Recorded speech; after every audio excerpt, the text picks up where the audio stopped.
Hello, good day everybody. This is the demonstration on how to use the Malagasang 1C Information Management System. First, ito na yun. Pagkapunta nyo pa lang sa website, may magpa-pop up na announcement.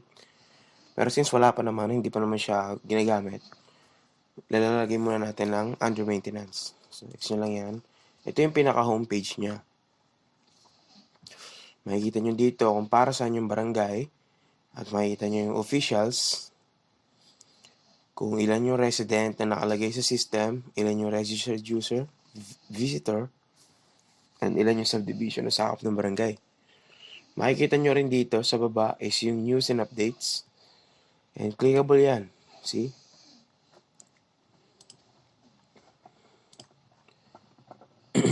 Pwede nyo rin i-view all. Yan o, makikita nyo rin dyan.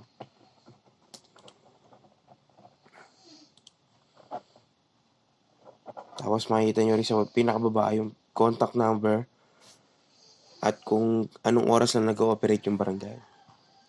Okay, so pasok muna tayo sa ating admin.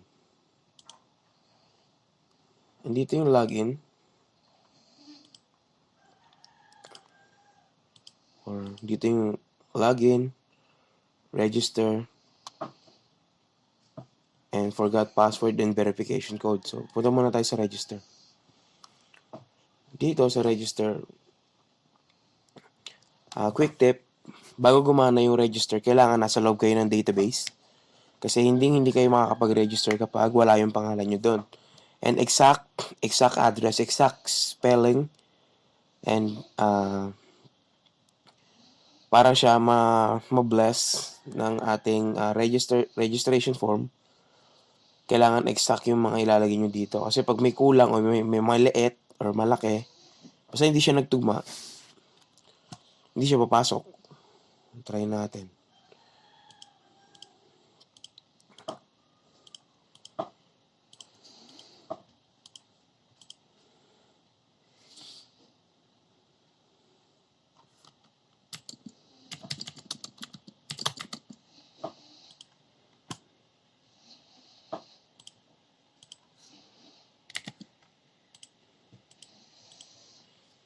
Yung tip sa password, kailangan mix yan. Kailangan strong password. Meron siyang malaki, maliit. Meron siyang special character tsaka number.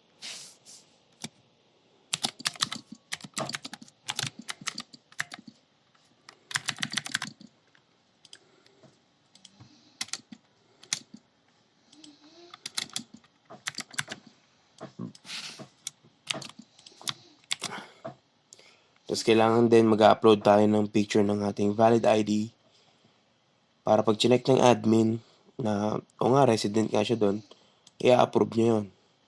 For sample. Oh. Ito yung lalabas kasi meron na ako dyan. Ganun lang siya. O pagka masyado naman maiksi yung password,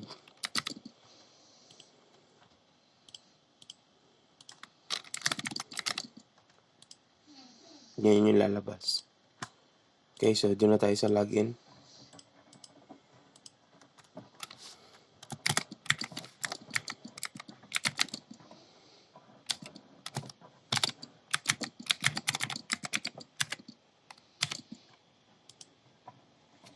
Ito yung aming administration dashboard. Makikita nyo dito yung mga panels, mga modules na pinipresent ng aming system. Tapos, bago yun, tignan mo natin yung dashboard. Clickable yan. Clickable naman yan. Mga yan yung resident, o ilan yung male, female user, o ilan yung request, at ilan yung pending resident. Or meron kasi kaming add resident na kailangan pang i-approve ng admin. So, clickable naman lahat yan. Mali. Yan o. O ilan yung male. Ilan yung female. Okay, makikita nyo rin dito kung ilan yung resident per year. Makikita nyo rin dito yung distribution of certificate. Bali line graph, pie chart, tas dalawang bar graph.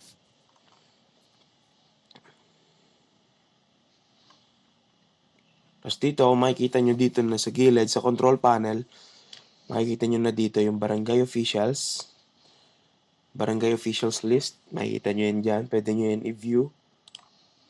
Yan, sila yan. Yun nandun sa labas kanina.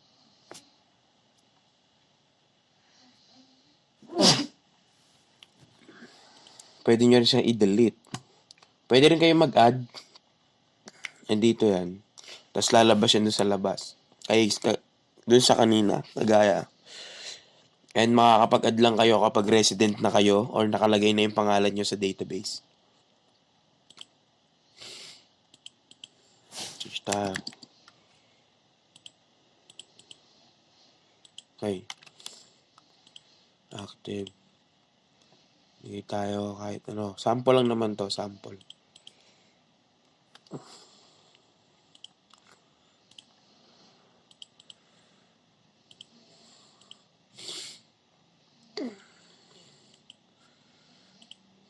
Pili tayo ng picture na malalagay natin doon.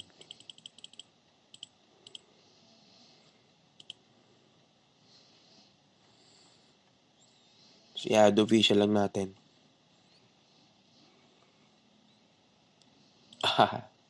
Yun yung lalagay kasi meron na nakalagay na SK chairman doon. Pero kung tutusin,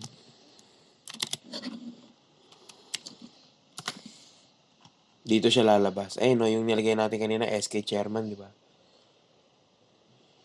Dito siya lalabas. Okay? And then, ito na tayo sa panels ng resident or sa modules ng resident.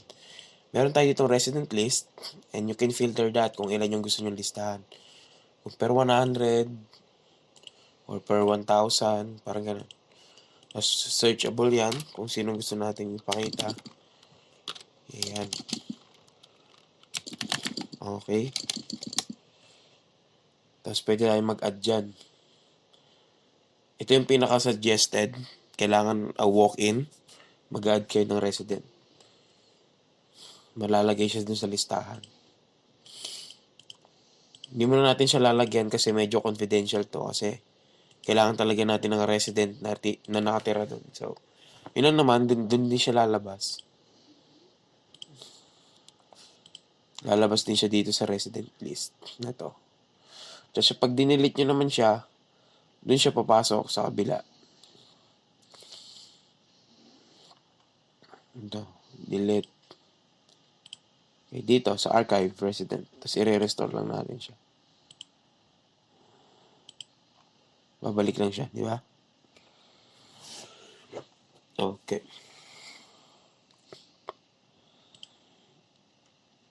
Tapos, ito yung sinasabi ko kanina. Makikita nyo yan mamaya sa panel naman or sa portal naman ng resident kasi dalawa yan. Isang admin, isang resident. Para magkaroon tayo ng interaction for barangay. Ito yung makikita nyo yung mga head of the family. Kung sino-sino yung mga leader ng isang tahanan. Tapos, meron ditong add member. Parang nag-add lang tayo ng resident pero papasok yun sa pangalan nila. Makita niyo yan, view. Ayun, ito siya yung head of the family. Ito yung member niya.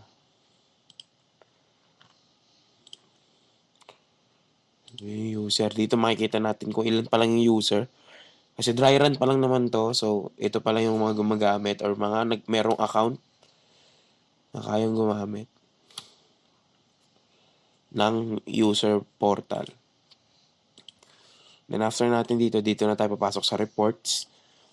Sa reports, filtered na rin yan. Pwede voters, ay non-voters, pwede yan. Pwede din per subdivision or per yan, makikita nyo yan dyan.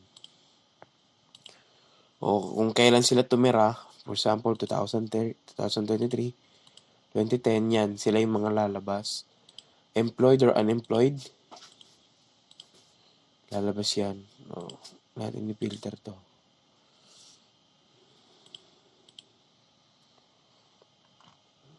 Natin ng sabana.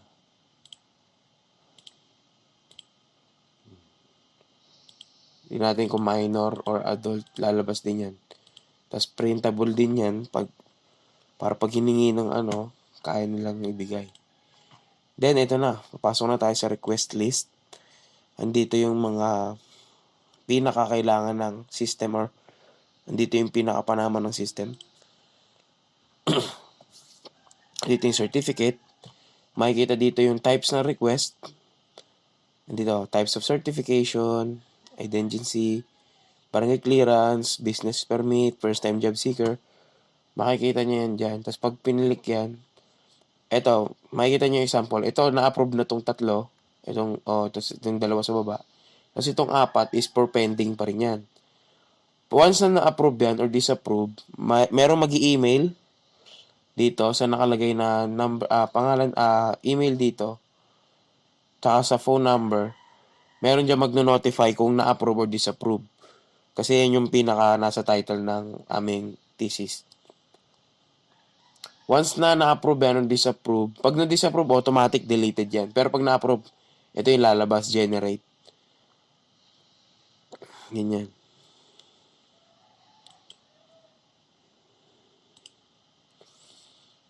Magno-notify yan sa inyo kung na-approve or disapprove. Searchable din yan. Makikita mo rin yung pending, approve or disapprove. Ito yung sinasabi ko sa user request. Yung kailangan makita ng admin na resident nga siya doon, tapos meron siyang katunayan na kasama niya yung head of the family. So, dalawang ID yung kailangan i-upload dito. Wala pa yan. Mamaya babalikan natin yan. Ito yung walk-in certificate na hinihingi. Kunyari, manghihingi siya, pipili siya ng types ng certificate.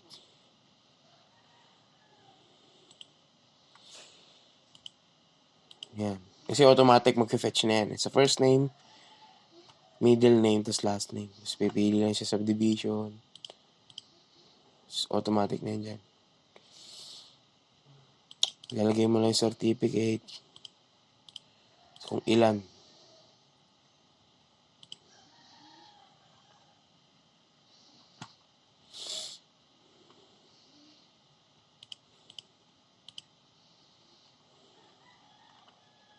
Tapos makikita mo yan yung walk-in. Automatic na yan. Approve yan kasi walk-in yan.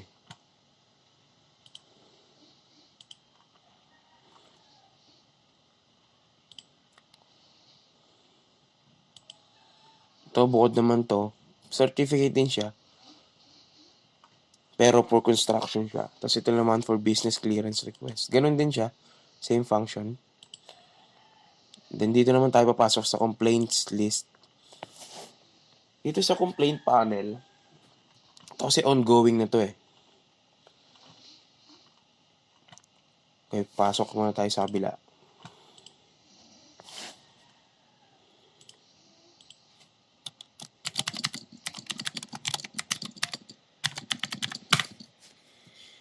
Ito naman yung type, ito naman yung sa resident. Papakita ko lang sa inyo yung complaint. Kung paano siya gumagana. Complain tayo. Siyempre, head of the family, wala naman tayong nilagay na member dyan. Types of complaint.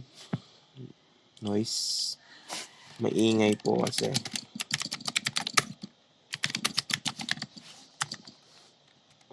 Ano yan? Submit request natin. Ay.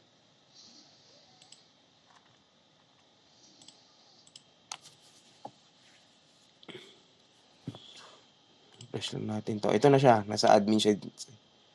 View details. Pansin nyo yung pinagkaiba. Ito kasi ongoing na to. Yung nasa baba. Ito naman is yung bago pa lang. So, wala pa dyan yung sumbong. Tsaka yung kasunduan. So, view details natin to. Maingay po kasi. Pwede mag-reply si admin dyan. Sino ba? Maingay.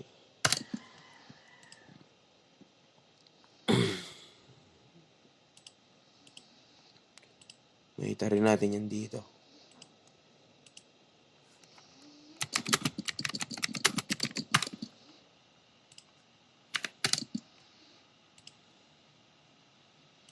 So, parang conversation siya. Then, makikita rin dito kung dito pala matitimbang na ni admin kung kailangan na talagang aksyonan to. So, ganito yung tinatawag namin na interactive complaint. Once na malaman na ni admin kung ano yung complaint, kung kailangan yung complaint na ma-actionan kaagad or kung sino yung nirereklamo, pwede nyo nang gawan to ng sumbong. Tapos, automatic na yan, yung nagrereklamo yung kachat niya.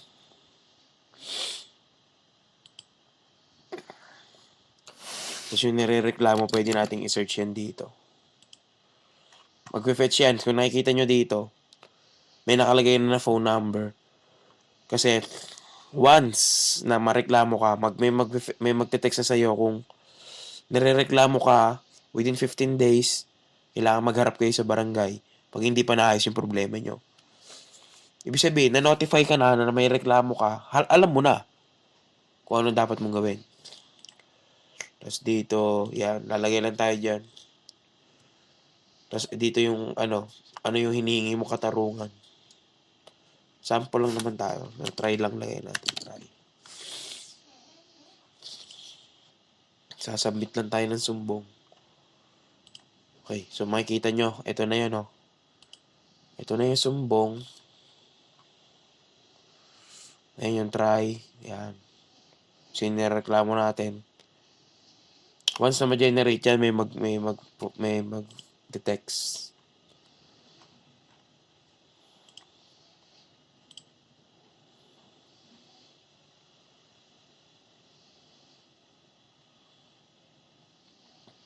And then, ito naman yung kasunduan. Ito naman yung pag natapos na yung problema, ito na yung napagkasunduan, pwede na rin siya i-print for, yun nga, para ma-print siya. Mali. Ayan.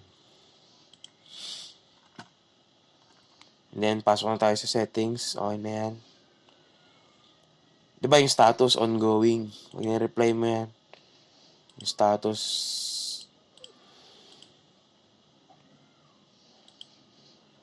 Pasok ka sa kasunduan form. Diba nga, naghintay sa submit. Kasunduan dito, okay na. Wag na lang maingay.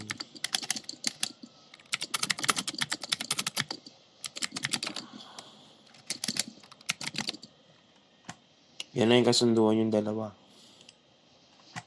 Okay. Generated na yan. Ayun na. Nakalagay na dun. Yun yung kasunduan nila. Okay na. Wag na lang maingay. Okay. Okay na.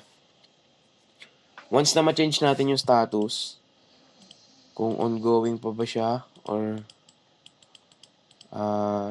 settled, ano na yun? Madi-delete na to. Then, settings sa homepage, makikita natin dyan. Yung kung anong gusto natin ilagay doon, mag-fetch yan doon. Title, barangay, yan. News and updates, yan, title. Yan natin try. Image file. Author, admin, lalabas yan. Okay lang, syempre, date ngayon, today. Tapos yung content, try lang naman try.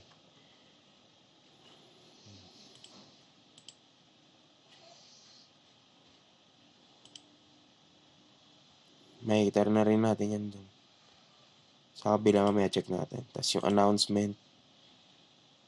Yun yung announcement kanina. Yun lang yan. Mag-a-add lang din kayo. Parang ganun din. Yan, tingnan natin yung news and updates. Ayun yung try.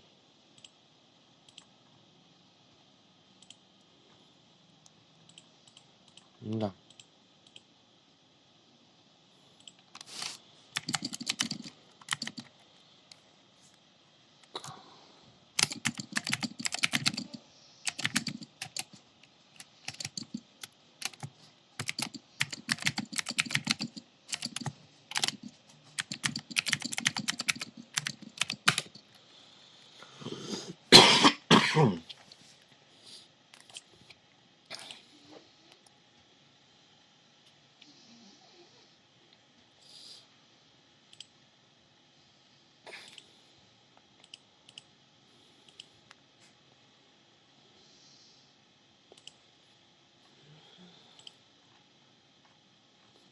Then, pasok naman tayo dito sa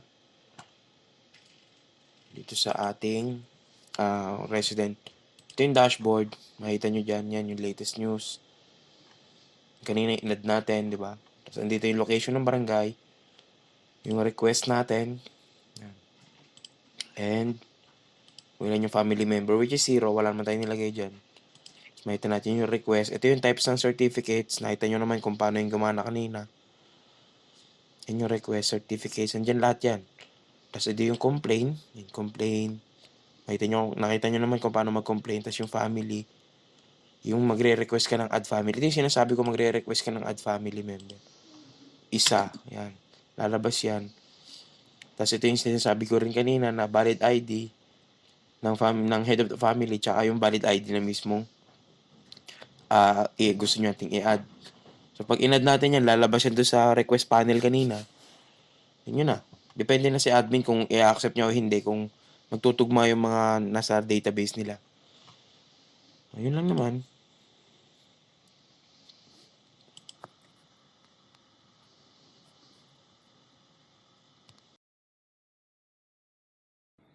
So yun nga guys, nandito na ngayon tayo sa phone. Makikita nyo yung function niya sa phone nyo. Makikita nyo yung officials, news. Yan. So login tayo. Doon muna tayo sa ating admin portal. Makikita nyo na same functionalities din naman siya. Yun, nandito pa rin tayo sa dashboard. Kita nyo pa rin yung mga graphs, yung pie chart. At dito naman tayo sa mga modules, mga panels na required sa ating administrator portal. Yan, resident list. Kita naman yan dyan. Functional din yan. Same function lang din yan. Pare-parehas lang yan. Parang sa computer lang yan. Pero syempre, nasa phone tayo. Kaya ganyan yung itsura. Okay, so doon tayo sa ating user portal. Ayan, login lang tayo saglit.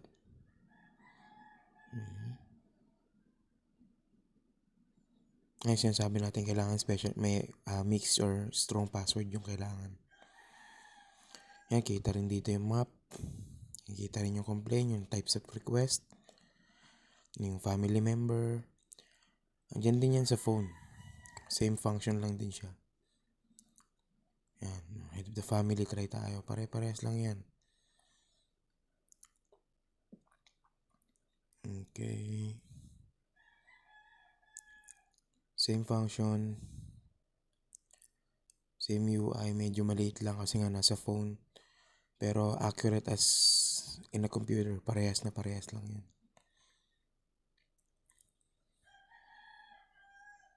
Okay, yun na. So, yun lang naman. So, na yung mapakita yung nasa computer at nasa phone. Yan, complain. Yan, try din natin. Yun lang. Bye.